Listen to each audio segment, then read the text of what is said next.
চকলেটত ওলাইছে পোক। আপোনাৰ সন্তানকো চকলেট কিনি দিয়াৰ আগত 100 বাৰ ভাবক। আপুনি চকলেট খাই ভাল পায় নেকি? যদি পায় তেনেহ'লে এতিয়াৰ পৰা সাৱধান হওক। আপোনাৰ সন্তানকো মৰমত চকলেট খাবলৈ দিওঁতে ভালকৈ পৰীক্ষা কৰি ল'ব চকলেটটো।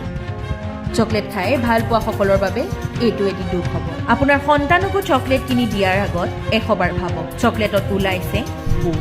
প্ৰথমে এইটো দৃশ্য ভালকৈ চাওক, কেনেকৈ চকলেটৰ পৰা পোক ওলাইছে।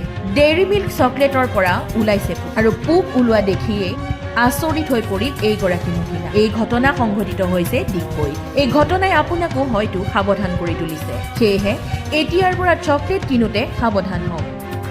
কেৱল খাই ভাল পায় বাবে চকলেট কিনি নাখাব। ভালকৈ চাই চিতিহে চকলেট খাব। এই ছোৱালীজনীৰ কাৰণে চকলেট এটা আনিছিলোঁ কিনি।